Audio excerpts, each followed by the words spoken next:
We'll begin with something short in the parsha, and then we'll move into Pesach cleaning. Mirza Hashem. So this week's is Parshas Tzav. The word itself asks a question.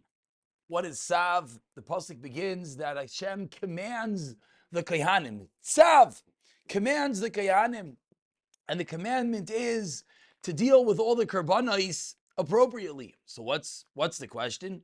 Tzav es Aaron v'espanav lemer zois teiras ha'olam. The question is, if we were paying attention, which we probably were not, is throughout Parshas Vayikra, which was the psukim discussing Hashem talking to us, Bnei Yisrael, about bringing their karbanos. Over there, the word tzav is never found. Over there, we go to the beginning of Parshas Vayikra, and Hashem says, Daber el Bnei Yisrael. Speak to Bnei Yisrael. V'amarta aleim, if you want to bring a karban. Adam kiyakar mikem karban. So why, when it comes to the Kehanim, is there a word tzav? And when it comes to the Bnei Yisrael, the word is daber, the word is lemar, the word is to say. So we just came off of Purim, we came off of Parsha Zachar, and an incredible idea that could be gleaned from the Megillah is, everyone has their highlight of the Megillah. I'm afraid to mention it because we're going to have, 17 people leaning different parts of the Megillah and their wonderful Balkari voice. And all the incredible parts. But when Esther Amalka goes into Achashverosh, not being called, that moment, where Shiva Revichil Per pointed out, is an incredible moment if we stop for a second and think about it.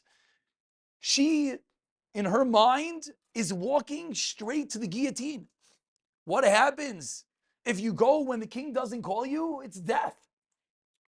And yet, Mordechai Tzaddik tells her this is what should be done, and she goes. And the Medrash teaches us that as she is walking in, and we know she composed Kapitel Chav Beis, Keli, Keli, Lama Zavtani. What happens as she's walking into the king? The Medrash teaches she faints. And a malach comes and revives her. And she walks a little further and she faints again. And a malach comes and revives her. We can understand that as she's walking literally to her death. Why did she do it? Because she was told. Mordechai HaTzadik told her this is what must be done. And this stands at stark contrast to Mechias Amaleik. What happened with Shaul HaMelech? The Haftarah last week's parsha taught us that Shaul, he conquered Amaleik. They were right there. The whole story would have been completely different if he did just what? If he just listened.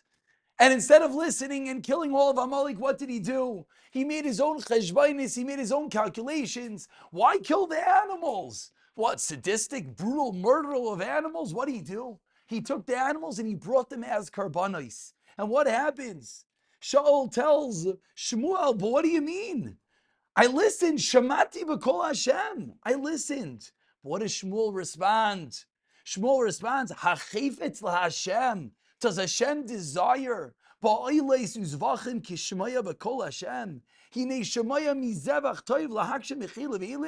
Hashem want your convoluted karbanos that you decided instead of killing the animals, you're going to bring them as karbanos?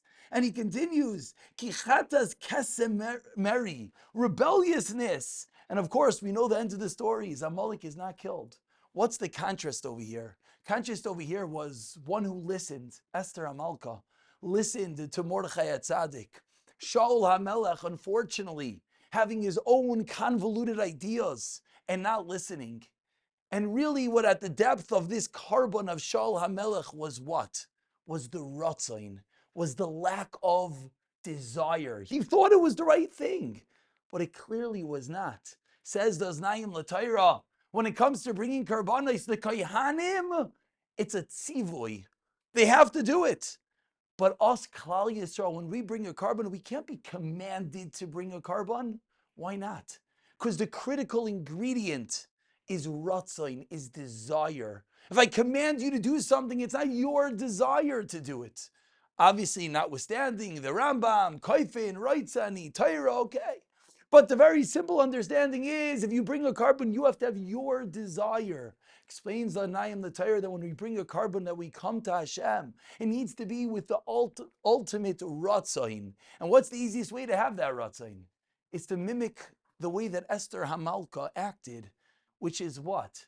Is contrast to what Shaul HaMelech did, listening to what our Chachamim, listening to what the Mordechai Tzaddik teaches us. The greatest moment in the Megillah saves Klal Yisrael. She thinks she's walking to her death.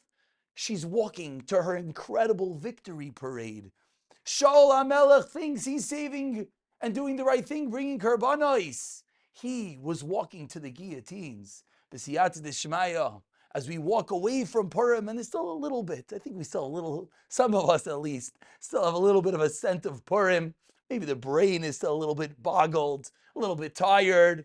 Yeah, we cleaned up the Mishlach Manas, but yeah, there's still different parts of your house. You find remnants of Purim at different times. And some, it lasts all the way to the Leil Seder when you open up that bottle of wine and that first, brings back the memories of Purim.